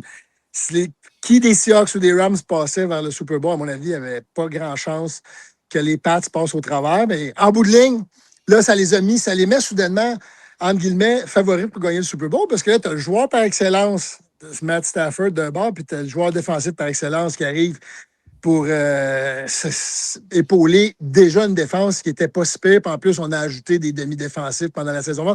Tu sais, on a vraiment été assez intelligent pour dire c'était quoi nos faiblesses. On avait des faiblesses dans la tertiaire. OK, on est allé signer des agents libres, on est allé faire des échanges, on a modifié ça dans la tertiaire, puis on est allé faire l'échange, méga échange de Myles Garrett. Puis là, soudainement, tu as Aaron Donald qui veut peut-être revenir aux jeux. Il montre des vidéos d'entraînement, puis tu dis aïe, qu'est-ce qui se passe à LA? Puis là, les yeux se sont tous tournés vers ça. Puis pendant ce temps-là, ben, les Seahawks, eux autres, ils font leur travail. Puis je peux te dire que ça, c'est le genre d'affaires que, tu retiens dans un vestiaire. Là. Les Seahawks, soudainement, tout le monde parle juste des Rams. Il n'y a personne qui parle des Seahawks. Puis on pourrait en parler plus tard, mais les Seahawks sont quand même une très bonne équipe. La section ouest de la nationale, je le répète, là, c'est une lutte à finir entre deux équipes. Là. Puis on n'a même pas parlé de San Francisco qui risque d'être dans le portrait encore, ils sont toujours là. Puis, mais j'imagine juste être un joueur de l'unité offensive des Cards de l'Arizona en ce moment. Comment que ça doit être nice en ce moment comme sensation, là. Non, c'est ça. Pense à Mendoza qui vient d'arriver dans la ligue, quoi. Non, Jeremiah Love, le porteur de ballon des Cards là, qui vient d'arriver, lui, là, qui joue à Notre Dame, qui a tout pété. Là, il va affronter les Seahawks et les Rams 2 fois. Puis hâte de voir comment que ça Bonne va chance. aller, mais je suis pas sûr que ça va aller aussi bien que dans le collège. Puis bien, écoute, tu parlais de Donald, vite, je reviens là-dessus. C'est quand même, ben là, j'ai dit ça, puis on a vu Philip Rivers revenir l'an passé, là, mais tu sais, de voir un gars sortir de la retraite après 2 ans au complet sans jouer, surtout à une position comme plaqueur défensif, ce serait assez spectaculaire. Dans l'éventualité où est-ce que Donald revient, puis de plus en plus, c'est un peu le feeling qu'on a que ça va finir par arriver. Tu t'attends quoi comme genre de saison d'Aaron Donald s'il revient au jeu cette année? Écoute, pas mal les choses, Philip Rivers. J'espère que ça va aller un peu mieux que Philip Rivers avec ses ballons qui sortaient de même. Hey, il a failli battre les Seahawks quand même. Hein? Je le sais, c'est incroyable. Non, mais bravo à Philip Rivers, mais on va remettre en doute la puissance de son bras. Oui, mettons, là, pour que c'est son dernier tour de piste. Fait que, je pense qu'Aaron Donald, ça risque d'être une plus belle histoire, d'une certaine mesure, parce que ce qui va être meilleur que Philip Rivers, je pense sincèrement qu'à la position de placard, il risque de faire. Oui, moi je pense que oui. Dans la shape qu'il était, c'est pas le gars qui a pris sa retraite trop tard, Aaron Donald. Là. C'est le gars qui l'a pris plus tôt que tard. Il s'est pas accroché, Aaron Donald. Fait que moi je pense que 11 enfants. Juste ça, man! Ça prend une psychanalyse. C'est le corps, ça, hein? Juste ça prend une psychanalyse. Comment il a fait pour passer à travers élever 11 enfants? Moi, j'en ai élevé 2, puis je peux dire que je ne suis pas fâché quand ils sont arrivés à 21 ans. Là. J'aurais pas recommencé pour un autre 20 ans. Mais ceci étant dit, on blague évidemment, mais tu sais, s'il s'ajoute, il va s'ajouter à déjà un bon groupe. Fait qu'il n'aura pas besoin de tout faire. Ça va être un rôle, je te dirais, où il va probablement avoir des snaps, qu'on va compter ses snaps, il ne sera pas sur le terrain tout le temps. On a suffisamment de talent sur cette ligne défensive-là pour alterner. Fait que, il va être frais et dispo, puis c'est un gars qui va être là dans des situations, mais il ne sera pas sur le terrain, je pense, 100% du temps. Là. Fait que, je pense qu'il risque, s'il fait un retour, d'avoir un succès dans le temps qu'on va lui donner sur le terrain. Puis surtout que c'est un gars qui avait tellement une éthique de travail exemplaire. Puis tu sais, je suis sûr, puis tu sais, on le connaît pas personnellement, personne, là, à moins que je me trompe, là. Mais écoute, je pense que ce gars-là n'a pas lâché le gym du jour au lendemain quand il a pris sa retraite la première fois, là. Non, il n'y a personne qui fait ça, puis surtout pas un gars comme lui, là, Puis d'ailleurs, il a posté des films d'entraînement. Moi, je ne les ai pas vus tant, là, mais je suis sûr que vous les avez vus. C'est vrai que c'est phénoménal de voir ça aller. Là. Le gars est en shape solide. Là, la meilleure shape qu'il aura jamais été dans sa vie. C'est ça, tu peux pas genre décider dans 2 mois de te remettre dans une shape de mer. Ça veut dire que tu n'as pas vraiment arrêté entre. C'est un phénomène physique aussi au niveau de la rapidité de l'explosion jumelé à la force que tu n'as pas vu souvent. Puis c'est ça. C'est lui, c'est le marteau, là, c'est pas le clou. Là. Quand il frappe, ça fait mal. Là. Donald, je me souviens toujours c'est Matthew Stafford qui racontait ça au podcast des frères Kelsey, qui raconte la fois où est-ce qu'il y a un enfant, rêve d'enfant qui vient faire un tour. Son rêve, c'était de passer une journée avec Aaron Donald, puis Donald, il l'amène. Il vient de se remettre du cancer, il est en rémission, puis Donald l'amène avec le complexe d'entraînement des Rams, puis il dit, on va s'entraîner un peu, puis Stafford, il fait ses petits exercices sur le bord, puis il arrive. Il va voir Donald puis le kid est en train de vomir dans une poubelle parce que pendant que Donald est en train de faire des curls puis tout, puis Stafford dit qu'est-ce que tu fais, man? Donc, tu vas être Eddie, il faut que tu t'entraînes comme Eddie, on va se calmer un peu. On peut pas remettre en doute son intensité si je comprends bien. Là, hein? Je suis pas inquiet pour sa forme physique, mettons. Impossible. Ça, c'est complètement fou, cette histoire-là. Aïe. Le kid, il se fait inviter. Journée de rêve. Ça finit au-dessus d'une poubelle, tu sais. Il y avait quel âge? Il y avait quel âge le kid? Je suis un ado, genre, je dirais 14-15 ans, je pense. Mon Dieu. Confirmé que ça rappelle encore. C'est l'orgueil qui l'a poussé à vouloir s'entraîner. Ben, moi, ça, je vais vous ramener quand j'étais au collège, là, ou à l'université. Là. Je vais me rappeler toute ma vie. Le premier entraînement, il fallait arriver là à 5h30. Puis c'était un entraînement de 6 à 7. C'est dans un gym, là, puis c'était le off-season. Puis là, quand je suis arrivé, pour le premier entraînement, il y avait comme 4 poubelles dans les 4 coins de la piste puis du centre d'entraînement où on était. Puis comme, pourquoi il y a des poubelles? Puis là, il y en a un qui a dit « Tu vas comprendre dans pas long. » Puis il y avait, à toutes les à peu près 10 minutes, tu avais un gars au-dessus de la poubelle. C'était le dur retour à la réalité. Tu fais partie de ce monde-là. Aïe, aïe, aïe. Mais fait que, oui, Aaron Donald, pour terminer sur les Rams, s'il revient, qu'ils reviennent ou qu'ils ne reviennent pas, je pense qu'on peut le dire, là.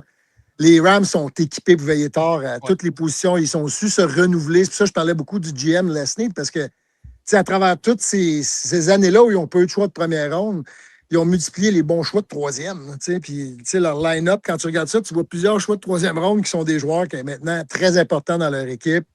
Fait que, je pense que les Rams, s'ils restent en santé, puis que Matt Stafford, son fameux dos reste en santé, ils sont équipés, là. Faudrait que Puka Nacua arrête de faire des niaiseries aussi un peu, peut-être. Aussi. C'est good. On a eu une saison morte assez occupée et tout. Puis on a eu on a eu une saison aussi l'an passé où il y a des très bonnes équipes. On a eu une saison un peu décevante. Les Chiefs en particulier, après des années à être extrêmement compétitifs, à être la classe de la NFL même, ont une saison un peu de recul, même Patrick Mahomes qui s'est blessé en fin de saison.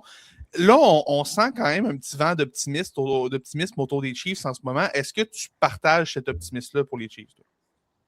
Je partage l'optimisme. Est-ce que je pense que les Chiefs vont être de retour immédiatement? J'ai hâte de voir. Parce que Patrick Mahomes s'est quand même déchiré 2 ligaments dans le genou. Là.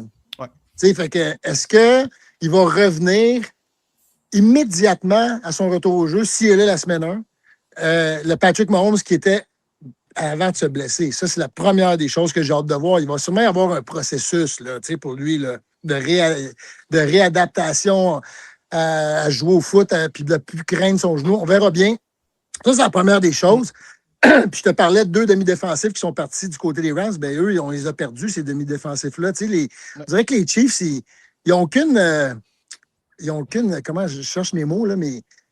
Pour l'évaluation de l'adversaire, ils disent, nous autres, on s'en fout. Ça n'a pas une grande valeur monétaire pour eux de demi de coin. Il y a mieux les laisser partir puis mettre des jeunes.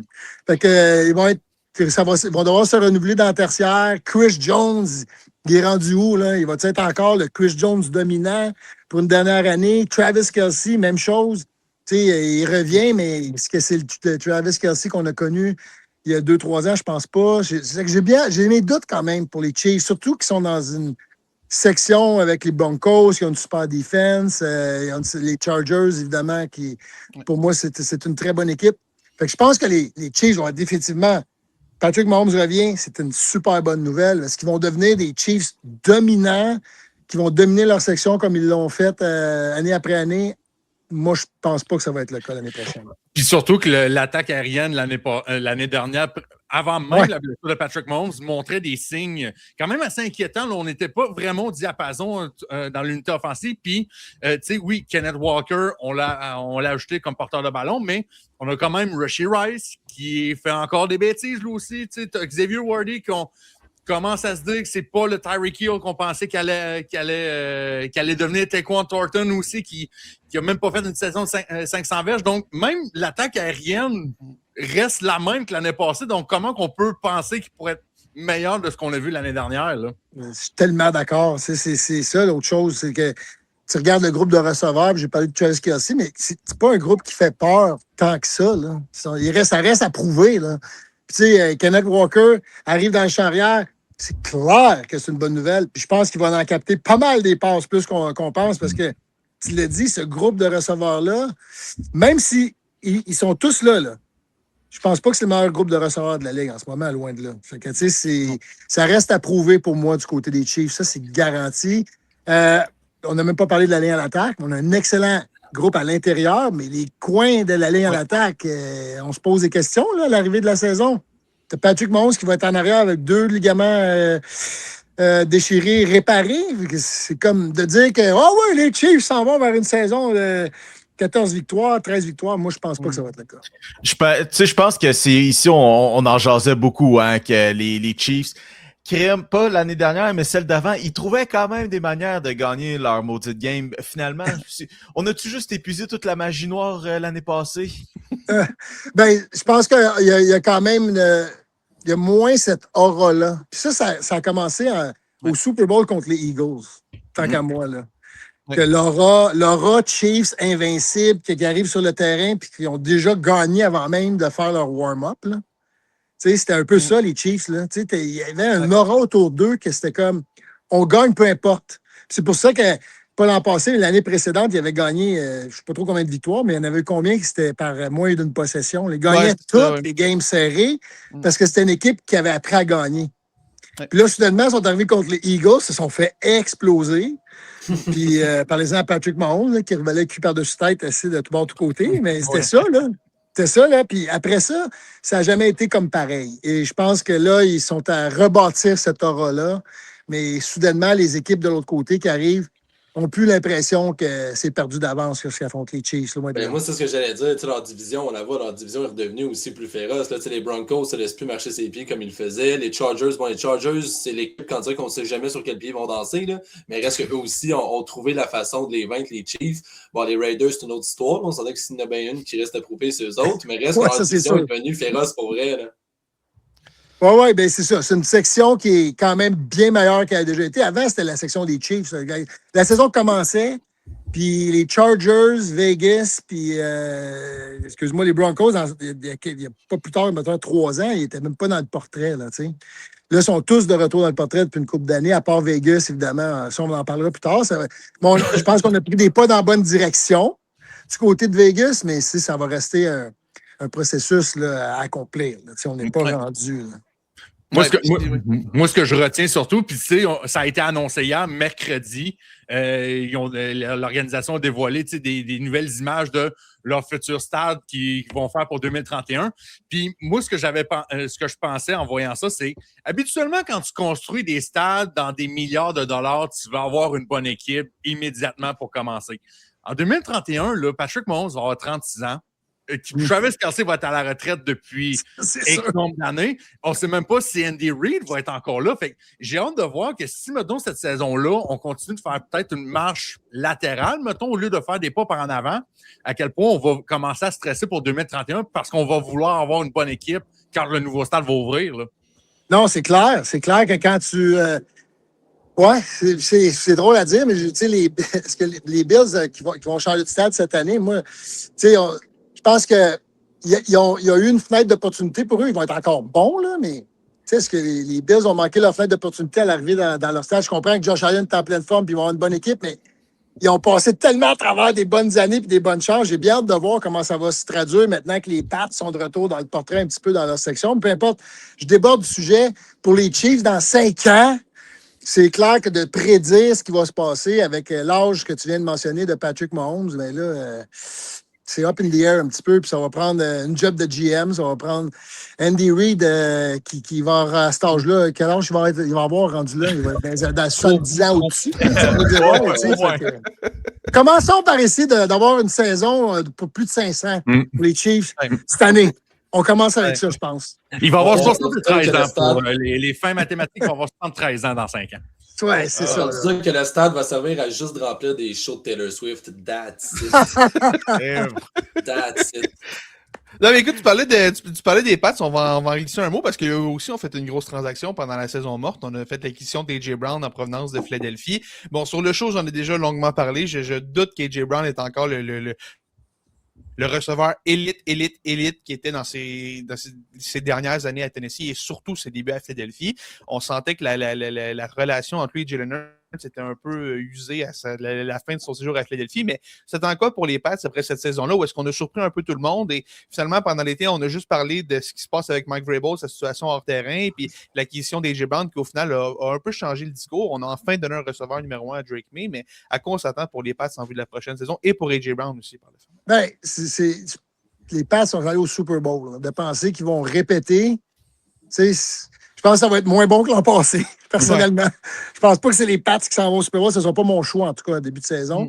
Il y a plusieurs personnes qui ont parlé de leur calendrier facile, puis la réalité, c'est que c'est vrai. Après ça, ils ont eu la chance quand ils sont arrivés contre les Broncos.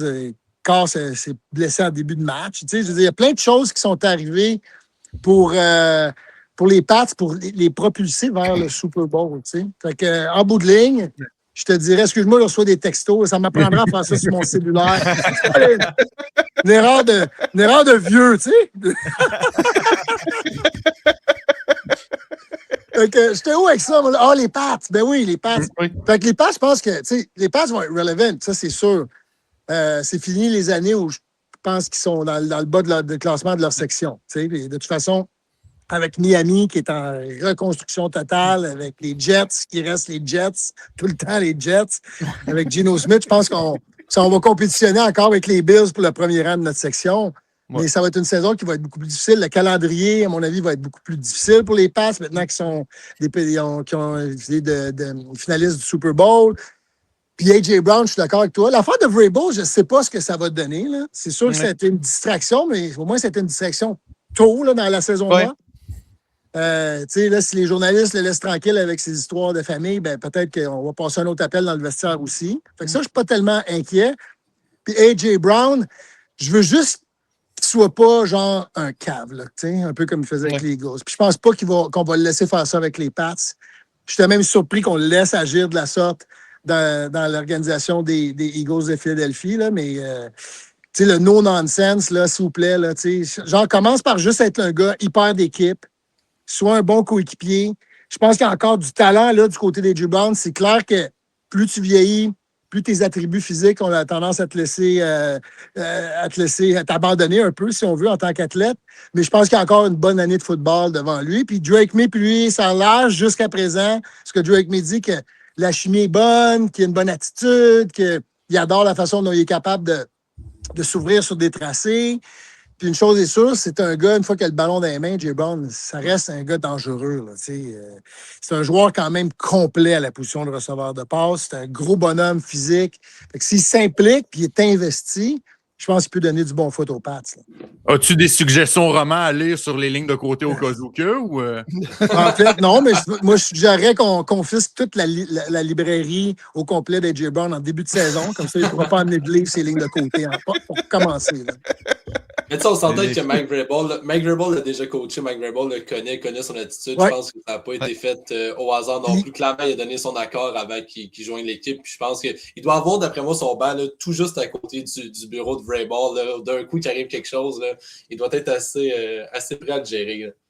Mais c'est un très bon point que tu amènes parce que rappelons-nous, là, lors du repêchage qu'on a échangé A.J. Brown, là, la réaction de Mike Vrabel dans la War Room des Titans. Là. S'il avait pu tuer, étrangler son directeur général sans être condamné, emprisonné, il l'aurait fait. Là. Il était fâché. Là. Hey, il était en tabarnouche, là, les boys. Ça n'avait pas de bon sens. Fait que c'est clair que ça, A.J. Brown s'en rappelle et qu'il va vouloir jouer pour un Mike Vrabel, peut-être plus qu'il voulait jouer pour un Sirianni qui est plus peut-être une face à claque, on va dire ça de même. Là. Écoute, Vrabel, je m'en souviens très bien en tant que fan des Titans, je me souviens très très bien de cette fois-là. Écoute, c'était dans les jours avant Vrabel qui était sur un podcast puis qui avait dit tant que je suis le coach des Titans, A.J. Brown ne sera pas échangé. Puis on sait que les deux étaient vraiment vraiment proches. Fait que oui, ça aussi, je suis d'accord avec toi. Je pense que ça va. La relation entre les deux risque d'aider, du moins de calmer un peu A.J. Brown dans ses folies de diva de receveur numéro 1. Ouais, puis tu sais, une chose aussi, tu sais, on a quand même. On risque d'avoir une meilleure ligne à l'attaque. Là. On a bougé notre garde à gauche recrue, on l'a amené à sa position naturelle centre. On a signé je pense que c'est Vera Tucker, je n'ai pas les noms devant moi, mais je pense qu'on a signé un très bon garde étoile. Campbell peut pas être pire, j'imagine qu'il va s'améliorer après un an de plus d'entraînement dans la NFL. Non? Puis en plus, il n'a pas eu une bonne saison. Mais tu sais, ce côté gauche-là, qui était vraiment une faiblesse, on s'en est rendu compte au Super Bowl, au moins, ça risque d'être pas mal mieux là, pour Drake May. Ouais. Juste ça. Tu sais, dans la ligue, dans la NFL, dans n'importe quelle ligue de football, tu peux bien avoir les meilleurs receveurs au monde. Là. Si ton carrière n'a pas le temps, là, ben, tu ne pourras pas être à ton meilleur. Drake May, en plus, il est mobile. C'est un gars qui a une belle présence dans la pochette. Il y a un alertness que pas tous les corps ont pour souvent éviter la pression. Puis là, si en plus, tu rajoutes une ligne à l'attaque qui est meilleure, ben, soudainement, A.J. Brown pourrait connaître une bien meilleure saison, assurément, que ce qu'il a connu l'année passée avec les Eagles, c'est-à-dire une très mauvaise. Je pense qu'on s'entend là-dessus. Restons, là, on parle d'A.J. Brown, on va rester dans l'Est de la nationale. Une équipe qu'on aime peut-être trasher un peu. On ne sait jamais comment les évaluer, les Giants de New York. Ça semblait aller semi-correctement avec Scalaboo puis Jackson Dart la saison passée. Et mon Dieu, jusqu'à ce que les deux se blessent de manière absolument horrible. Si on checkait un calcul de Scalaboo, de quoi ça avait de l'air après. Je veux dire, ces saisons-là, c'était-tu juste une sorte de feu de paille ou est-ce que c'est quelque chose qui peut vraiment fonctionner là, à partir de l'année prochaine? Mon Dieu. À partir de l'année prochaine, c'est une équipe de 4 victoires. Il y a quand même les Eagles qui sont là, les Cowboys qui, à mon avis, risquent d'être d'être encore meilleurs que l'an passé. L'année passée, c'était 7 victoires, 9 défaites. Ça va être une progression assurée parce que tu amènes John Harbaugh, tu amènes du leadership, tu amènes une identité. Ils sont allés chercher des vétérans accomplis, certains gars qui arrivent de la culture Ravens aussi. Fait que c'est entouré un peu de ces poteaux là, pour avoir des voix, si on veut, dans le vestiaire. Puis tu as nommé là 2 jeunes qui vont revenir de blessure, mais que c'est des 2 jeunes quand même qui ont montré de très belles choses. La défensive, on a ajouté certains joueurs, on a un changement de coordonnateur défensif. C'est que ça va être. Tu sais, je te dirais, 4 victoires, non, là, on va monter, mais si on joue pour 500 là, ou plus, là, du côté. On ne peut plus jouer pour 500. Là. Mais en bout de ligne, je te dirais, si on va chercher du 8-9 victoires pour les Giants, je pense qu'on va pouvoir parler d'une belle progression pour eux. Là. Je ne pense pas qu'on s'attend soudainement de faire d'une équipe de 4 victoires une équipe qui va participer aux éliminatoires. Je ne pense pas qu'on rêve en couleur à ce point-là. Puis je pense que ça ne sera pas le cas non plus. À moins que tu me dises qu'il y a un match nul, finisse 8-8 et 1. Là, on va dire. Oh, un match nul, c'est vrai. Il peut y avoir encore une nulle. Moi, ce que j'aimerais voir du côté des Giants, dans quel état d'esprit que justement Jackson Dart et Cam Scalaboo vont arriver pour cette saison-là, parce que on aime leur personnalité, ça amène, son brash, ils n'ont pas peur d'afficher leur personnalité, puis ça leur donne quand même une certaine identité pour les Giants de New York, mais on sait aussi que leurs qualités sont un peu leurs défauts, dans le sens que sur le terrain, ils ne savent pas se protéger. Puis là, pas plus tard que la semaine dernière, tu as encore Cam Scalaboo qui faisait des backflips sur un stage. On dirait qu'on n'apprendra pas de nos erreurs, même après les blessures qu'ils ont eues la saison passée, là. Ouais, c'est quand. Des fois, tu te dis, tu peux pas changer. Genre, le gars, c'est son esprit compétitif qui l'a amené là. Fait que tu veux pas essayer de changer ça, mais en même temps, tu peux être compétitif, tu peux être un gars hargneux, mais tu n'es pas obligé d'être un débile. Tu n'es pas obligé d'être le gars qui agit de façon inconsciente, surtout à la position de corps. Tu sais, Jackson Dart, il faut absolument qu'il apprenne à baisser, à sortir en ligne, à glisser, à ne pas baisser la tête quand il arrive devant des secondaires de ligne de la NFL s'il va avoir une longue carrière. Tu sais, il n'y a pas un corps qui est capable de survivre à ça, à part si c'était Josh Allen, Ben Roethlisberger, des mastodontes. C'est pas le cas de Jackson Dart. Puis, je le voyais aller des fois dans des matchs, j'étais comme, OK, je comprends, là, mais là tu peux pas, là. Tu sais, ça, c'est la chose première qu'on doit absolument lui enseigner. C'est correct d'essayer d'envoyer un message à tes coéquipiers comme quoi tu n'abandonneras jamais. C'est une autre histoire d'essayer de montrer ce message-là puis pas être disponible la semaine d'après parce que tu as une commotion cérébrale. Est-ce que c'est-tu l'ancien fullback qui parle en ce moment, là? Ah, ben j'en ai fait assez de commotions pour te dire qu'à un moment donné, là, quand tu baisses la tête, c'est à tes risques et périls. C'est impossible, tu vas gagner 100% des guerres. Ah non, c'est impossible. Il y en a que même tu as l'impression de les avoir gagnés, mais tu as quand même fait une commotion, mon chum. C'est pas pour rien qu'on essaie d'arrêter les contacts à la tête, puis il faut juste que Jackson Dart ne fasse pas exprès pour aller les chercher. On va te dire ça de même. Ouais, ben clairement, tu le regardes jouer, puis tu te dis qu'il prend ces trucs de Scalaboo directement. Là, les deux, tu les vois rentrer dans les deux. C'est 2 gars qui ont l'air d'accepter que dans 3 ans, leur carrière est finie. Là. C'est ça. Fait que tu peux pas bâtir ton attaque autour de 2 gars qui seront peut-être. Parce qu'ils disent toujours best quality is availability. En anglais, la meilleure qualité, c'est la disponibilité. Il faut que tu sois disponible. Pour être disponible, il ne faut pas que tu sois toujours dans la salle de physiothérapie, man. Tu ne fais pas l'équipe pendant que tu arrêtes de te faire traiter avec de la glace. Là, fait que ton duo de jeunes, dynamique du côté des Giants, ils ont vraiment l'esprit de compétition.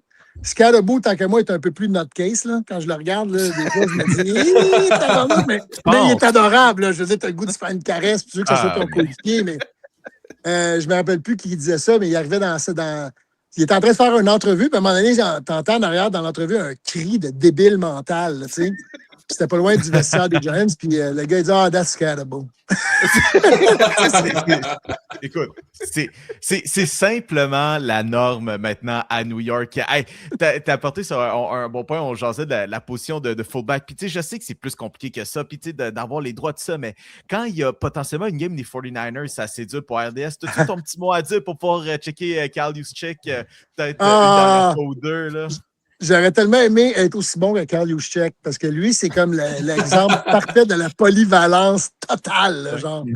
Capable de te faire... Ben, en fait, c'est un George Kittle qui joue dans le champ arrière un peu, là, si on veut. Là. C'est comme des gars qui sont des receveurs de passes jumelés à des blocs dans les meilleurs bloqueurs de la ligue. Puis, c'est un exemple de tout ce que tu veux avoir d'un fullback. Il est complètement tout sauf unidimensionnel. Fait que tu peux le mettre sur le terrain dans toutes les... Tu peux le mettre, c'est court, tu sais. Contrairement à tous les autres fullbacks dans la ligue où ils sont souvent là dans des situations où tu es en train de loader le box pour aller chercher des verges après des verges dures, difficiles à gagner, bien, Juszczyk, c'est un gars de tous les instants. Puis, tous ceux qui jouent fullback, là, qui nous écoutent, là, ben, allez voir des films de ce vieux-là, parce qu'il est rendu quand même assez vieux. Puis prenez exemple de ce que vous devez devenir à cette position-là. C'est le joueur que tu vas avoir à cette position-là. Avant qu'on enregistre le podcast, on avait dit en joke que l'enregistrement d'aujourd'hui avec Bruno, on va juste prendre 30 minutes, on va regarder des highlights de Michael Stott puis juste react des highlights de Michael Stott. Avec les fameux neck rolls. Ah oui. Là, puis écoute, tu parlais de fullback, c'est une position avec le fait que la NFL est plus axée sur la passe maintenant, un peu moins glorifiée maintenant, on en a beaucoup moins. Il y en a-tu un plus jeune que tu vois tranquillement pas vite qui commence à s'installer, tu sais, que des fois juste avec ton œil, il est probablement plus attiré vers ça que nous, que moins attiré par ça avec nos fantasy. Là, ça c'est pas payant en fantasy un fullback, mais il y en a-tu un que tu vois des fois de temps en temps que tu dis ah, celui-là, il y a peut-être du potentiel qui pourrait éventuellement s'établir comme le prochain Kyle Juszczyk. Ouais, je suis en train de... C'est Gillum, c'est ça, exactement. Reggie Gillum, celui des Bills de Buffalo qui est maintenant avec les Pats. Puis c'est pas étranger là, à s'en arriver. Le fait justement qu'on veut se solidifier. Tu sais, je parlais de la ligne à l'attaque qu'on avait arrachée. Et Gillum, c'est peut-être un des meilleurs gars en protection de passe à la position de centre arrière de toute la ligue au complet. Tu sais. Fait que ça, c'est un gars que je te dirais en ce moment représente une. Je ne sais pas son âge exactement, là, mais je suis pas mal sûr qu'il est moins. Il est moins vieux qu'Juszczyk, presque. Oui. Je pense que c'est l'an passé qu'ils l'ont relâché avant de le signer, là, parce qu'il est rendu en fin de carrière. Là, je veux dire, il arrive à la fin plus qu'au début. Mais premier exemple qui me vient en tête, c'est ça. Un gars qui m'a impressionné au max, c'est celui qu'on est allé chercher avec les Giants, Ricard. Là, je veux dire, évidemment, mais lui, c'est complètement un autre patente. C'est que c'est un ancien D-line qui joue centre arrière. Tu vois pas ça souvent, un gars qui est assez agile à 300 livres pour être capable de faire des tracés de passe, aller en protection de passe, constamment. Puis Ricard, il l'a fait. Puis là, c'est pas pour rien. Puis c'est un excellent leader aussi. C'est pas pour rien que Herbert est allé chercher. Mais Gillum, je te dirais peut-être, en ce moment, là, un des centres arrière là, les plus complets. Puis surtout un gars que tu peux mettre sur une protection de passe, puis tu sais qu'il va être là au bon endroit, au bon moment, parce qu'il y a une compréhension de tout ce qui se passe autour de lui. Puis ça, c'est la qualité première que tu veux, pas juste de ton centre arrière, mais en général de tes joueurs qui sont en protection, parce que quand tu es une fraction de seconde en retard parce que tu es en mode réaction, au lieu d'être en mode « je savais que ça s'en venait, je suis déjà bien positionné », ça fait toute la différence pour faire ta job. Là. J'aime ça. Toujours les petits détails de même, hein, que même votre équipe RDS, vous êtes toute une gang à avoir joué. Je pense que c'est juste David Arsenault qui est le seul qui n'a pas joué au. Oui, mais je l'ai arrosé souvent avec des bouteilles de champagne, lui, par exemple, quand il joue des Alouettes. Fait que il a vécu le vestiaire, man. C'est un vrai de vrai. Dave, c'est un vrai, man. Je l'adore. C'est comme un traditionnel. Les Coupe Grey, les demi-finales, même toute l'équipe, c'est le champagne sur la tête à Dave, man. Ça pour dire. Une autre grosse question qui s'en vient l'année prochaine. Hein, je ne sais pas si tu as entendu parler de ce nom-là, Fernando Mendoza, oui. qui s'en vient être carrière à Las Vegas. Pas difficile de voir les comparatifs, la tutelle, l'espèce de travail de pédagogue qui peut être fait par Tom Brady. Je veux dire, toi, personnellement, comment tu vois ça? Comment ça pourrait le guider? Est-ce que ça peut le guider? En fait, ce que j'ai compris, c'est que c'est déjà commencé. C'est ce qu'on entend, c'est que vraiment, Tom Brady, dès la minute où Mendoza a été choix de première ronde de Vegas, ben, il y a eu un coup de fil de Tom, puis qui se parle régulièrement. Puis, tu sais, quand même, ça serait juste au niveau de l'attitude que tu dois avoir pour devenir le meilleur. Tu sais. Je disais, Tom Brady, là, c'était loin d'être le meilleur athlète de la Ligue. Ouais. Pourquoi il est devenu le meilleur de tous les temps? C'est par son éthique de travail, par le fait que on parlait d'être compétitif. Tu sais, lui là, c'est pas plus compétitif que lui, là, mais c'est pas le genre à baisser la tête comme Jackson Dart. Tu sais. C'est la preuve que tu peux être compétitif sans être obligé de devenir quelqu'un qui fait des stupidités sur le terrain. Tom Brady, c'était pas ça. Il peut tout enseigner ça à Mendoza pour commencer sa carrière dans la NFL. Fait que c'est un atout incroyable pour Fernando Mendoza. Puis en plus, ben, tu sais, on est allé chercher Clint Kubiak, qui a fait, on l'a vu, un travail exceptionnel avec Sam Darnold.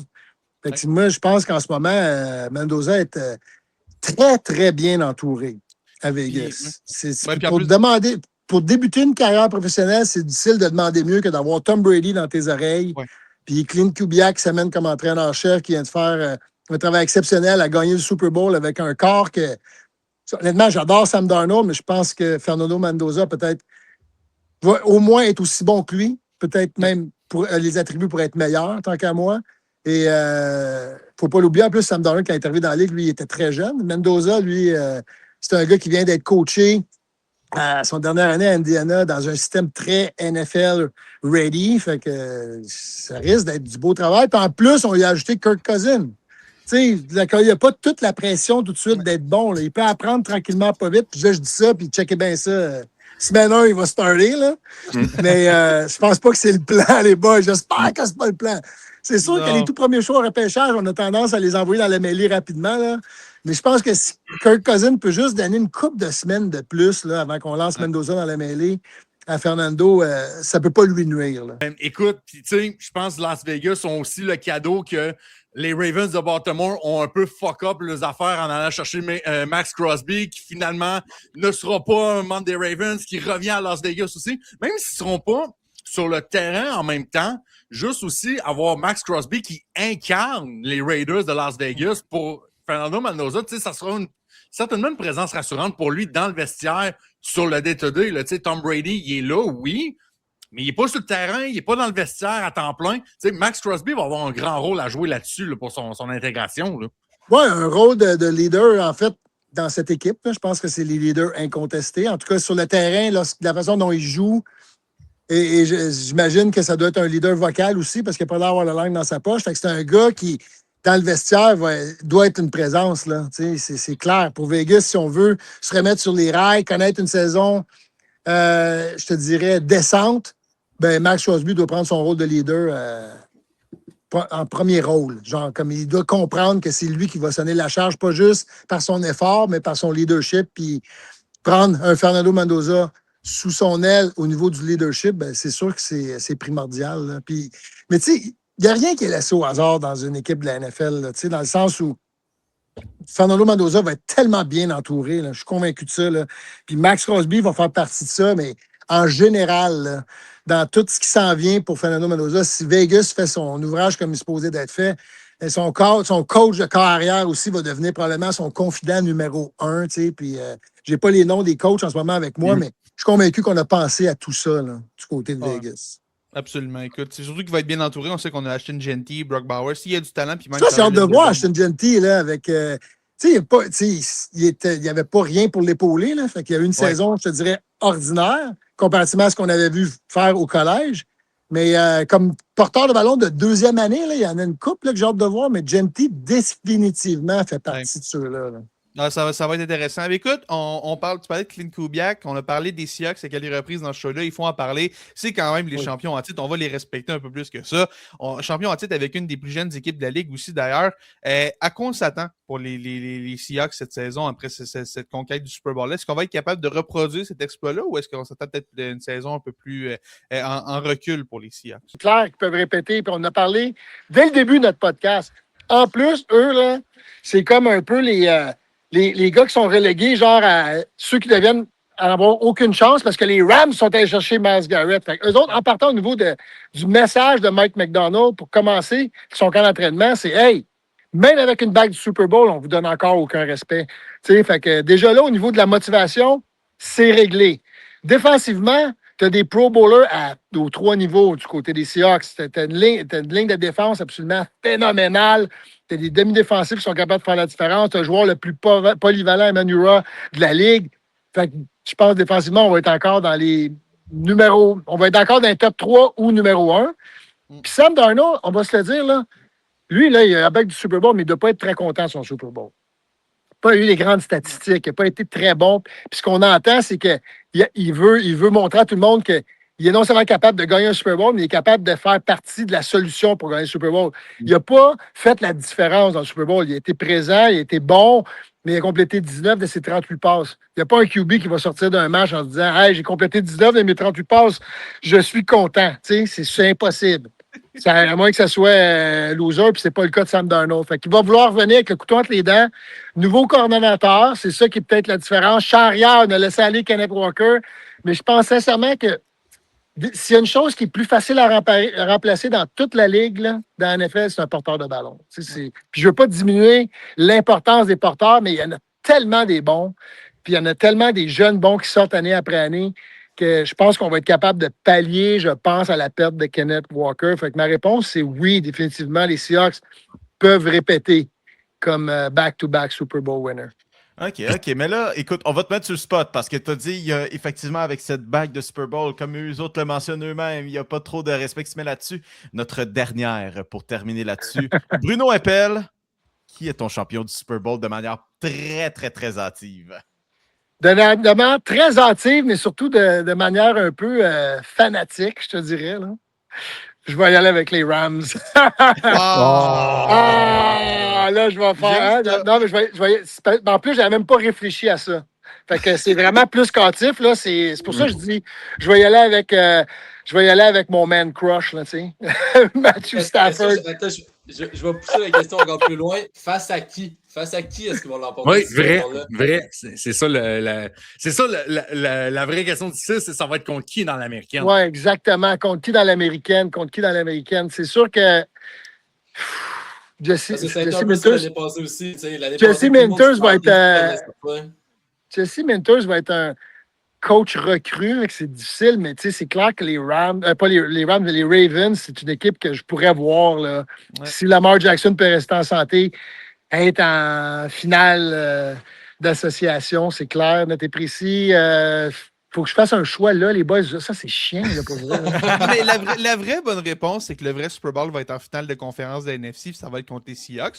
C'est ça la vraie bonne réponse. Ouais, ben moi, je suis d'accord avec ton affirmation.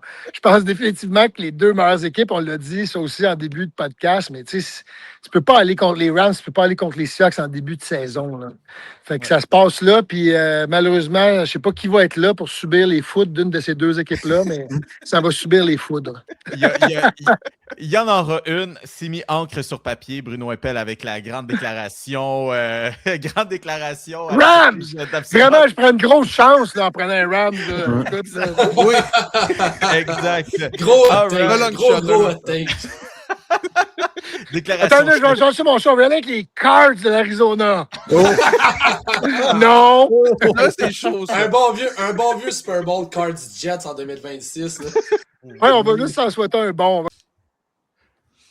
Et c'est finalement, ben écoute, c'est que de conversations intéressantes, d'anecdotes choc et encore une fois, déclaration encore plus choc d'un champion du Super Bowl. C'était toute une heure de parler de football en plein mois de juillet, surtout de la NFL avec Bruno Eppel. Bruno, Merci énormément. On ne te le dira pas assez de fois aujourd'hui, demain et dans 50 ans d'avoir participé avec nous autres. Hey, C'était si tu super. me le dis encore dans 50 ans, là, ça veut dire que je vais avoir vécu vieux en maudit, mon frère. Ah oui. Belle intention. Hey, t'as l'air de pouvoir être encore sur le terrain aujourd'hui, là. Ah, ben j'ai toujours dit, moi, je suis bon pour un kick-off. Réseau des sports. Parfois, on l'entend au 98.5 pour parler de football. Le CEO du football, il est là, il est l'homme football. C'est Bruno Eppel. Bruno, merci beaucoup d'avoir passé la dernière heure avec nous. Puis on te souhaite le plus excellent des étés. Plaisir. Bon été, les boys. Ciao. Merci, pour Bruno. votre temps. C'est vraiment cool. Ciao.